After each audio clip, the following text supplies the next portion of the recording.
Welcome to the Coming Home Well podcast, the show that educates, supports, and advocates for the veteran community. Your host, Dr. Tyler Pieron, U.S. Army retired, will bring you exciting conversations with amazing guests about resources, research, and military history, all geared to helping our warriors to come home well. Here's your host, Dr. Tyler Pieron. Welcome back to Coming Home Well. I'm your host, Dr. Tyler Pieron, and today we're going to talk about something that is near and dear to my heart, which is talking truth to power. And you're like, there's a lot of ways to do that, Tyler. What are you talking about? Well, we have somebody that has been able to get the lower enlisted, their voices heard about the barracks and all the other things that really surround being a soldier, whether you're in housing or the barracks. A lot of times they're just not up to snuff. And rather than just say, well, there isn't anything I can do, we put in the tickets, we've done the things, sometimes sunlight is the best disinfectant, letting people know what you're getting into when you move to a new barracks or a new duty location. Rob Evans created Hots and Cots. It's a fantastic app that allows the lower enlisted, or anyone really, to document what they're living with. And he has a new venture, and it's something all vets should be caring about. It's called Vet Stats. It's essentially the same concept, but dealing with the Veterans Affairs, whether that's appointments or facilities. But I'll let Rob talk about that. Rob, thank you so much for joining us on Coming Home Well. Yes, thank you for having me on Coming Home Well. I really appreciate it. Glad to be here. So I touched a little bit what Hots and Cots is. What is it? How to get started? Why'd you start it? What's all that about? Yeah, so why did I start? I'll start with why did I start it. I wanted to have a platform somewhere the junior enlisted who are living in the barracks, living in the dorms if they're Air Force, to rate their dining facilities and their living conditions. You know, if you're an officer or you're married, you have more resources and tools to your disposal of where you're going to live, whether that's on post or off post. You can see what the layout's going to look like. You can see the work order history. And if you're junior enlisted, first time in the military, the first question you might go around asking, hey, what is this place like? And it's usually all word of mouth. You get somebody say, hey, I was there 10 years ago. It was great. You may say someone, I was there a year and a half ago and it was not so great. But that's usually the first thing someone does when they get their first orders. And I wanted to have a platform where service members can rate their living conditions, better for the best or the worst, and be honest and transparent about it, but also letting the public, taxpayers, know what the military is living in. There's a misconception of you join the military, myself included when I enlisted. You know, the recruiters say, hey, join the military. We're going to take care of your housing. We're going to take care of your food. But they don't ever they don't ever tell you what that fine print is of what that really means. Your barracks may be old and built 20 years before.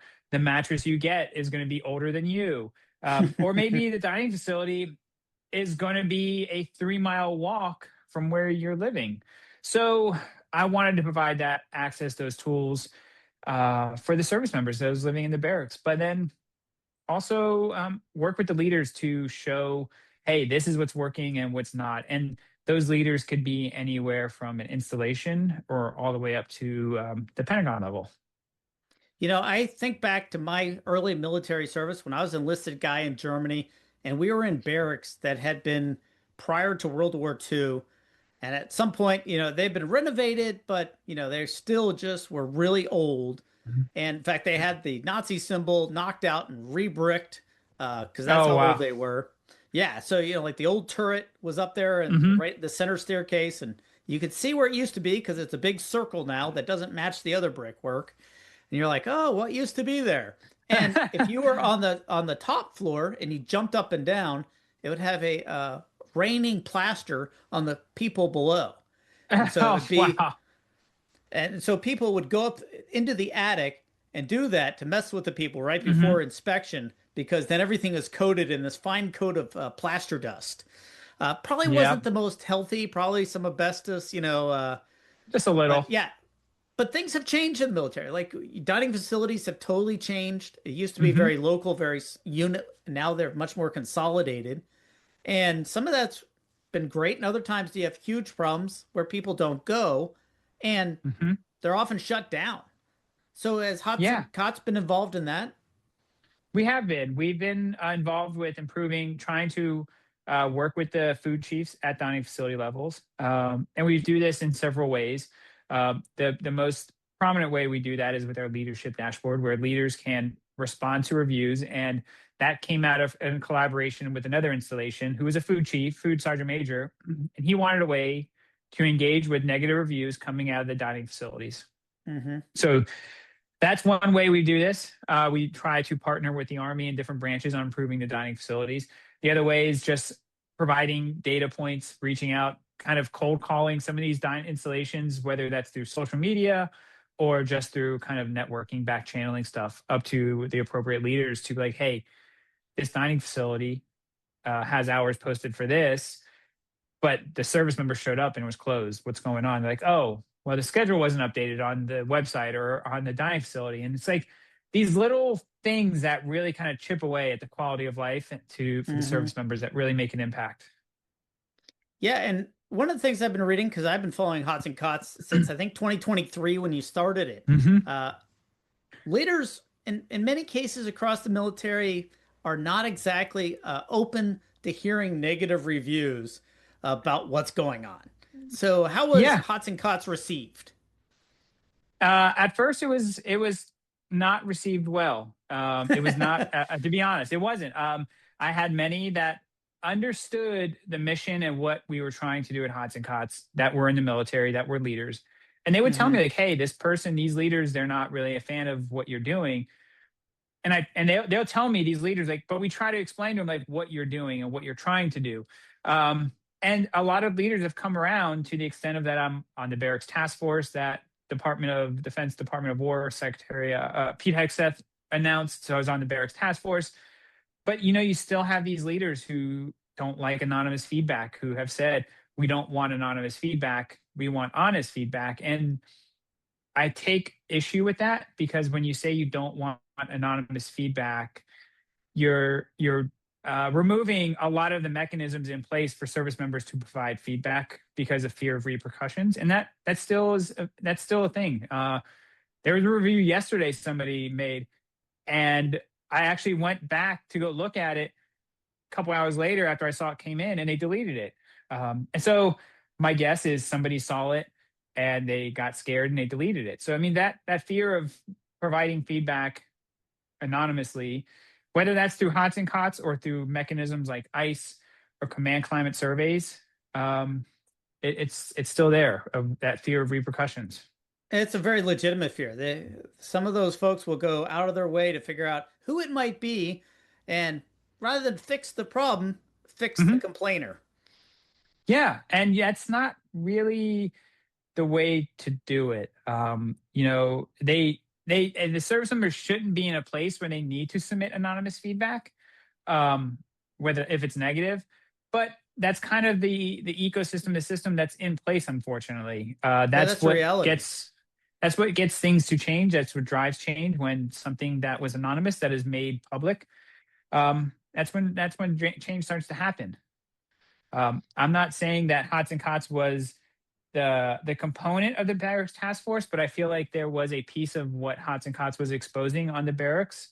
Um, it's kind of what drove part of probably what drove Secretary of War, Secretary of Defense to make that barracks task force.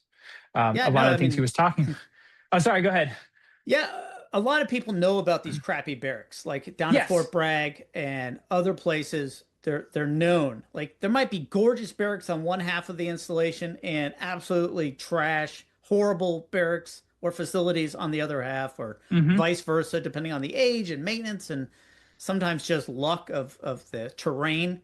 And so a lot of times I don't think commanders feel empowered to, because it's huge. We're talking hundreds of millions of dollars. And so they're Hmm. trying to deal with it the best they can, but they also don't want to get in trouble for having bad barracks, but there isn't as much they could do to get it fixed.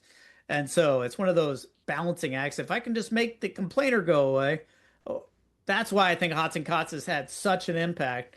It gives people a way to make and share the data, like Yeah. photos. I mean, that's what really opens so much of these up. It's, yeah, I don't care who it is, when there's photos of mold growing and, water damage and crap like that, that's when people go, oh, well, yeah, you can, maybe it is special snuffing, and special stuffing might be a troublemaker, but yeah, those are crap It's barracks. hard to turn away a picture of raw Mm-hmm. chicken or pictures of mold, because you can submit a nice complaint and say I had mold in my barracks, and it's easy for somebody to say we went and looked at it, it wasn't that big of a deal with the mold. But when you have a picture showing the full ceiling covered in mold, it's hard to really kind of dispute that of the situation and the gravity of the situation.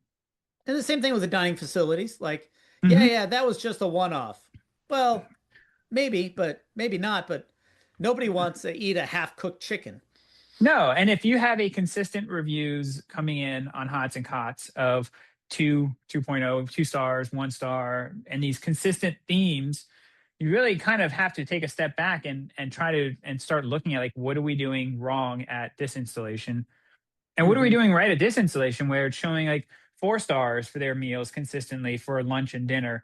Um, and that's kind of the why I have such an in-depth of analytics to be able to look at and compare installations of what's working and what's not. Because otherwise, you're just throwing things at the wall and hoping it's going to fix the issues. So you didn't make this app to make money, but you did it as a labor of love. I understood you took some time off from your real job, quote unquote, Mhm. to create Hots and Cots. Uh, how much time does it take you? Because creating an app is not an easy thing. I mean, you can whip it up and use ChatGPT, I suppose, and but uh, didn't have it then, and it takes a Mhm. bunch to get the metrics right and to make sure Mhm. that you're not getting all sorts of crap data. Yeah, you can do so much with AI, but if you don't know how to use it, you're not going to have anything productive. But there's also the component of submitting something to the App Store and getting it out there. That's like another whole Hmm. other step. But it took it takes time to write an app. Hots and Cots, it's in a good spot now, and to have 1.0 out, it took me about a week, but then to iterate over features and make improvements, fix bugs, it does take time. Um, I wish I kept track of time of how much time it takes. I will say it was a lot of late nights and getting up Hmm. early with the kids and a lot of coffee to keep me motivated and going, because those are the times that I have to work on the app is Hmm. on when my kids and family go to bed. And my kids are still going to get up at 6:30, so I'm up with them usually. My wife and I are up with them, getting them out the door, whatever we need to do. So it does take time. AI is great, like you mentioned it. ChatGPT is helpful, and it does do some of the heavy lifting. But again, if you don't know what you're doing, you're not going to have anything productive. Um, Sure. so I don't. No, Yeah. it's an amazing. So Hots and Cots has been around for a couple years now, and it's Mhm. really changed the landscape and gave a voice to the lower enlisted. And you decided to do this for the veteran community with VetStats. So Mhm. tell me a little bit what's going on with that. Yeah, so I started Hots and Cots, and a lot of people always have ideas, and I get an email probably once a month. It's like, hey, you should do this, you should do that. I'm like, I wish I could. I'm only one guy writing the code, and I don't have enough time, and I still have a day job to do. But one of the consistent themes I've heard is, hey, do veteran affairs, do the VA hospital systems, um, and it was kind of like on the back burner of wanting to work on that. And then there was an incident out in California where a service member took their life, and I think that was kind of like the moment, like that was kind of the tipping point for me, and it's not that, unfortunately, is not a new thing to happen. And Yeah. I felt like, okay, our veterans deserve the best care possible. We ask a lot of them to do a lot of things, and we should make sure they're providing that. We should be giving them the best care, because Hmm. we're still caring for World War II veterans through the VA system. So the VA, there's a very, I mean, and so the global war and terror veterans are just now kind of coming into the VA hospital system. So I mean, war is a very expensive thing, just not in the moment, but going into the future. And we need to make sure that we have the best healthcare and the best care for them. And so that's kind of what drove me to kind of, okay, well, Hots and Cots is kind of in a good steady state. It doesn't break too much. I fixed a lot of the bugs, and it's working. So I felt like it was in a good spot to pivot a little bit and have that stats where service members can rate their VA hospitals anonymously in the same fashion you can with Hots and Cots. The difference is there's no pictures. You don't need a picture. And I did that specifically. Just it's a hospital. I don't want to get into HIPAA violations. There's patient care, patient care, like so. But I can still provide a 1 through 5 ratings of the healthcare, the hospital, the mental health care access, and then any detailed descriptions they can provide of the hospital. So, do you break it down by like state, and then the hospital, and then maybe a specialty like primary care or ophthalmology or whatever? I don't get too deep into the specialty care. So the way it works is I pull in the VA hospitals that the VA have listed. So I can only provide, allow ratings for hospital systems that the VA has exposed. So they can be specialty if the VA hospital kind of makes it just exposes that information. But it is broken down by state and location. So you can zoom in on where you want to hospital you want to rate. And you can see it also what other people have rated it and reviewed and kind of see that information. So is it just the hospitals, or what about the community-based outpatient clinics? And that's probably the majority of care nowadays. Yeah, it is all those hospital systems, outpatient care. It's anything related to the medical facilities that the VA has provided available that kind of exposes through their API endpoints, which is kind of now getting into like some nerdy talk. But if the VA has exposed it and made that information public of that hospital system, you can rate it. Gotcha. Okay. So yeah, I'm a big fan of my personal CBOC, but I've heard horror stories, and especially when you start going to getting appointments and it's taking 6 or 9 months and you need mental health care now, coming saying, hey, we got you in 5 or 6 months. Go to the emergency room. And then the emergency room sees you for an hour while you wait and then kicks you back out. That isn't what we want. That's not what people need, especially veterans that are in crisis. I know that some places do it fantastic and other places really need a different approach. But yeah, that's what I think VetStats will be able to allow the VA to really see. I know that they keep their own stats of all these things, but numbers and ratings and timelines can be rigged. I remember a whole controversy the VA had a few years ago where they would cancel appointments and then reschedule them for length way out. So that way, we're on time. 99% of people have an appointment. Yeah, there's something about those surveys, and this is whether you're talking about the veteran hospitals or like ICE for those who are actively in the military. Those results, all that data is behind in a black box. Nobody can see it, and you kind of have to take the word of whoever is giving it. And I'm not saying that people lie, but I think sometimes things get skewed in how data is presented. And when you can see the verbatim of what a service member has said about the VA hospitals or what a service member has said about the barracks, it makes a difference. You know, there's an example, like pivot back to Hots and Cots. And this applies, I think, also to VetStats, is a service member went on Hots and Cots, they reviewed their barracks, and they talked about how it doesn't have any hot water. And I worked with the installation commander, and he went and talked to him. And he's like, figure out what's going on. And he came back to me. And he's like, this is just an educational thing. The service member, what do you expect? This is what he said exactly. I'm this isn't verbatim, but he was like, basically, what do you expect when everyone is taking a shower at the same time? You're going to run out of hot water just like you do in your house, which is very accurate. But you're also not sharing a barracks with like 600 other men and women. So you don't really have to have that same concern of running out of hot water like Private Snuffy does. And yes, he's running out of hot water, but this is a quality of life issue. And I think just it's this view, sometimes you need to change and shift on these issues. Like wherever you're at, may not think this is an issue, but this is an issue for Private Snuffy, or this is an issue for this individual who's trying to get into the VA hospital for the appropriate care. Yeah, Private Stuffy needs to be in formation at 9 o'clock after doing PT, and it's completely muddy, along with all 500 of his coworkers that all need to Hmm. be there at a certain place. If you're off post and you have to worry about three or four or five people, that's a whole different ball of Yeah, wax. exactly. So I just think sometimes there's this lens of how you view things, of quality of life, whether that's like in the barracks or eating at the dining facility, or how you're getting care appropriately. You may be getting great care at this facility in a veterans hospital, so you don't think there's any issues. However, if you go to Nebraska, I'm just making up a state, but maybe the VA in Nebraska, they have really crappy care, and that this is Hmm. an issue for them, and this deserves the appropriate attention because their service is equally as important as mine here in Charlotte.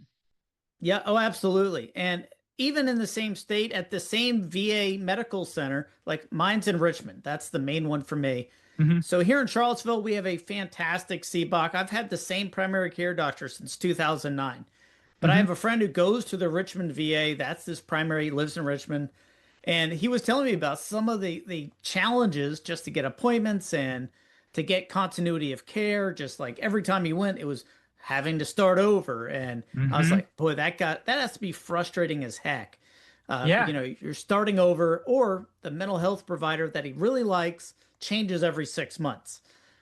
So by the time he's, in a good place with the good therapist, all of a sudden, boom, it's changed again. That's tough too because you build a relationship, a rapport. Hmm. You build these connections with these therapists, and when they get pulled out from under you, you kind of have to like start over, and then you have to try to not just start over and where you're at, but also kind of rebuild that relationship, that trust, and Oh that's yeah, hard. that's huge. And so that's one of the things I'm very interested. So right now, VetStats is just available on the website. What is the Yes, website? it's vetstats.io. I'm currently working on the app right now. Finishing up Android. I've been working on Android this week, and then for iOS, it's actually I've been working with Apple to get it approved so I can get it rolled out on iOS. But Hmm. hopefully, I'll have an app by January, sometime January. I'm hoping is what I'm hoping. But yes, right now, go to the website. You can rate your VA hospitals and facilities there. It's anonymous. It's free. I'm not doing any sort of weird tracking of your information or data collection. There's no ads. Like it's very like it is very veteran centric and making sure that their voices are heard. And so this is, just to reiterate, not a Department of Defense, not a Department of No. Veterans Affairs, completely isolated. Hmm. No data logging of, hey, who said this so we can go get them and treat them Yeah. No. poorly. No. And that's the thing with Hots and Cots. Nobody has asked me, "Hey, who made that review?" So we can go. Let me rephrase that. Installation commanders, and I've had people ask me like, "Hey, can you get us in touch with that service member, or can you reach out to them?" But it's never been approached to me of, "Hey, who made that review?" So we can go talk to them. It's always from a perspective of how can we make this better for this Hmm. service member for quality of life and address these issues appropriately. And I'm hoping that's going to be the same for vet stats. We'll see. Like so far, nobody has reached out negatively wanting to know who people are. And even if they do, it's anonymous. I'm not going to be able to reveal that kind of information to them. That's the great thing about cybersecurity. If you don't have the data, you can't be forced to give it up. No, you can't. So that is the great thing about it. So yeah, it's like I said, it's free. Rate your VA hospitals. Let people know which ones are great and which ones aren't. I think that's information needs to be shared.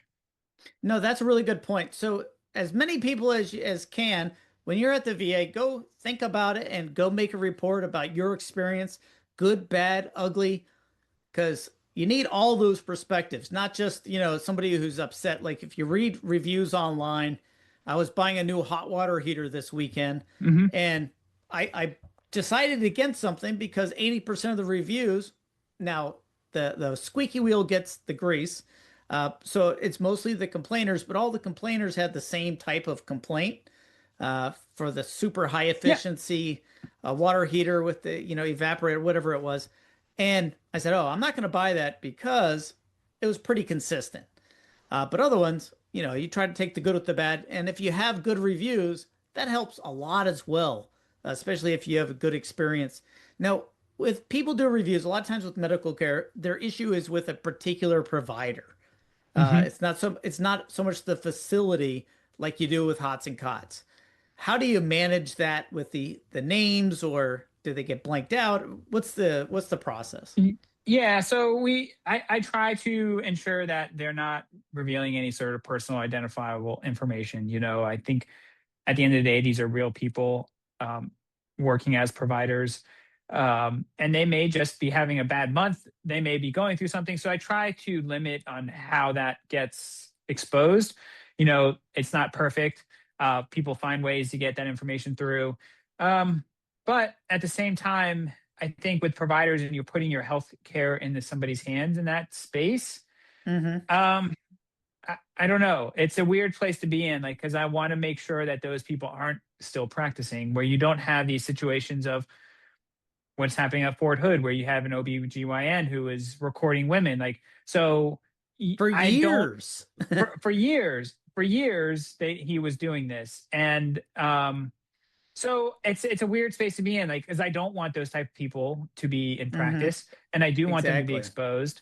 So if there's a VA provider who is not providing the best care to our service members, maybe there's a conversation that can be had, like whether their information should still be exposed or not. Hmm. I don't No, know. that makes perfect sense. Yeah, there's a balancing act there, and I think especially when you're dealing with Hots and Cots and vet stats, you're trying to balance information, but also the privacy of people that may not deserve to have information released, but sometimes it absolutely does.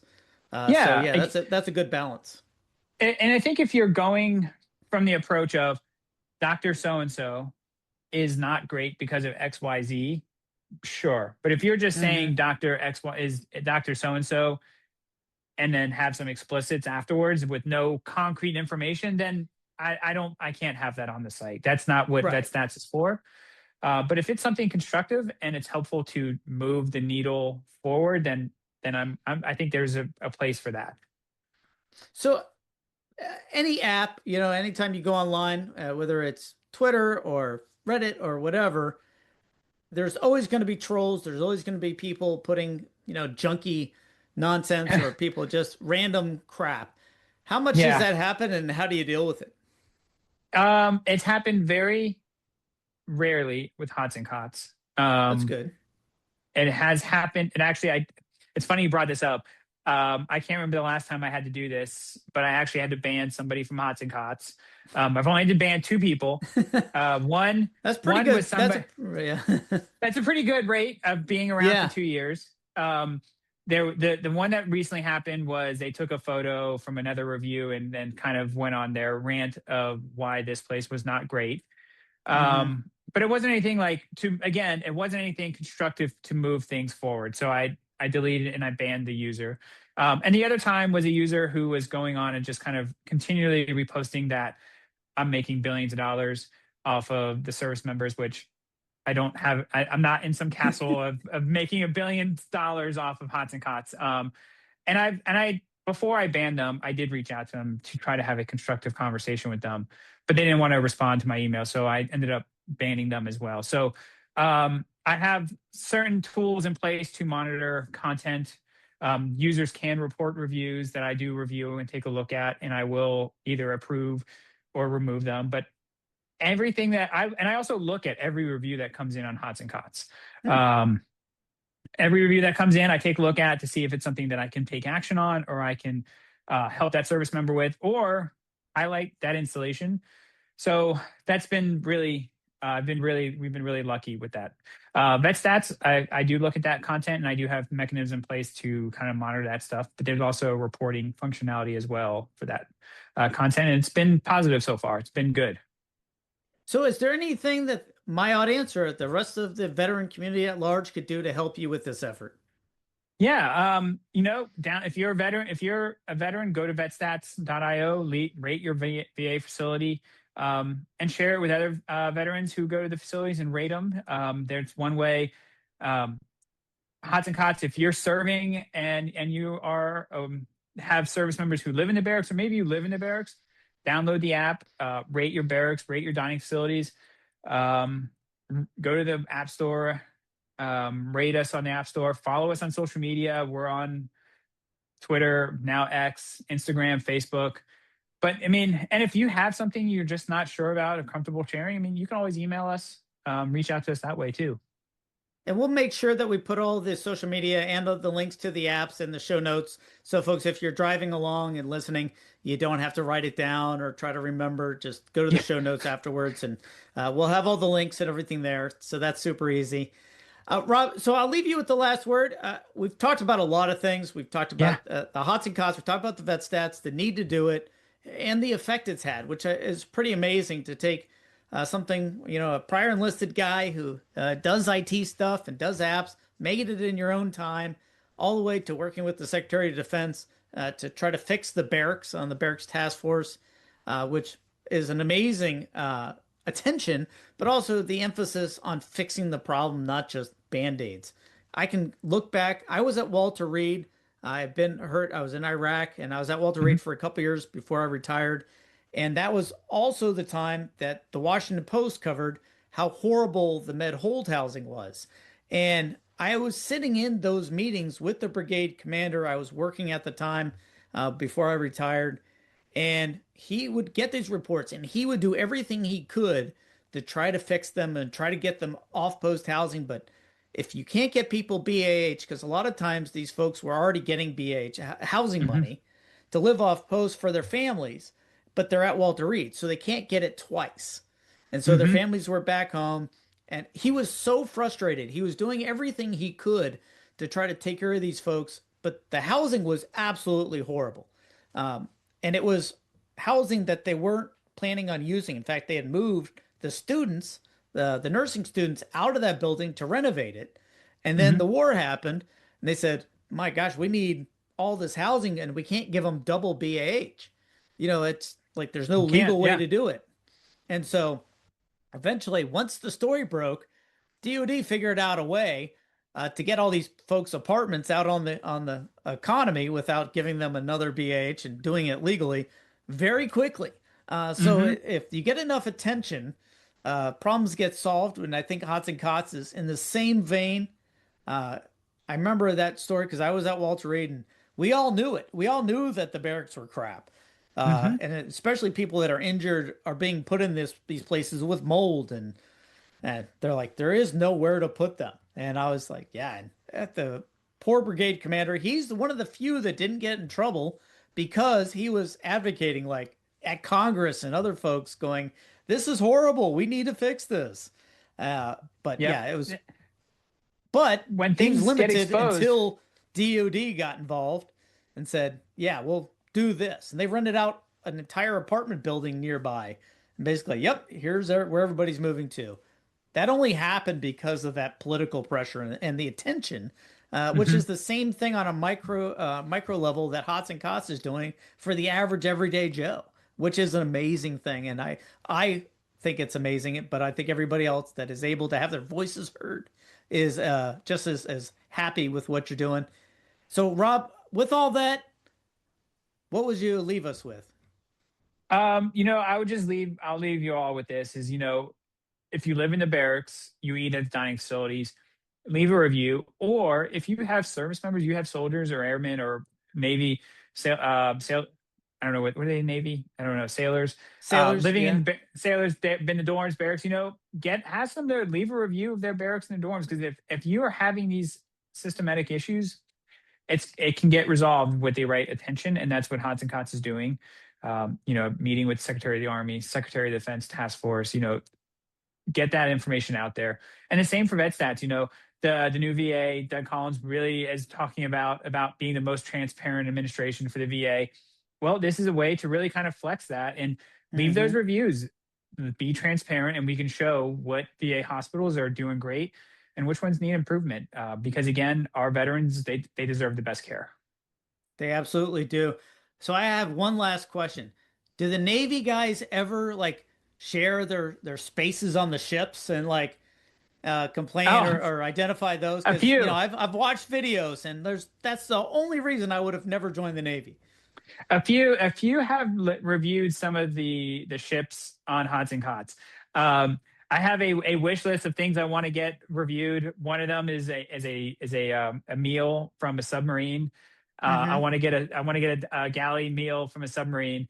But yes, they do review the ships at times. It's not a ton, but there are a couple out there. No, it's just such a different lifestyle. It just, as you were talking, I was like, gosh, I gotta ask, because there's not like much you could do to fix the Navy ships, space issues and you can't, especially, and that's with the big buildup with Indo-Pacific, this is a good time to really kind of focus on the Navy and what they need to improve on. So if you're in the Navy and you're listening and you are on a ship or somewhere, rate it, but also don't violate OPSEC. I don't want to be, I don't want to get anybody in trouble for that. Absolutely. We've been talking with Rob Evans, the founder and creator of Hots and Cots and now VetStats. Rob, thank you so much for joining us on Coming Home Well. We'll share all of the links and the apps and the social medias. Go check it out. And I personally find some of the, it's sometimes a little humorous, but oftentimes really kind of shocking just how bad the barracks are. But then I read these other stories about how commanders have taken action because of the attention the Hots and Cots has brought to a issue. And I find that really, really good, because that's the kind of things that we need, is transparency, but also getting things fixed and not just putting in a work order that seems to go nowhere and sits in a black hole somewhere. So Rob, thank you so much for everything you're doing for both the active duty folks with Hots and Cots, but now with the veterans with VetStats. Thank you so much. Thank you very much. I really appreciate it, Tyler. Thank you for joining us on Coming Home Well. Thanks for joining us this week on Coming Home Well with Dr. Tyler Pieron. If you enjoyed this episode and you'd like to help support the podcast, please share it with others, post about it on social media, or leave a rating and a review. Thanks again. And until all are home and all are well, this is Coming Home Well.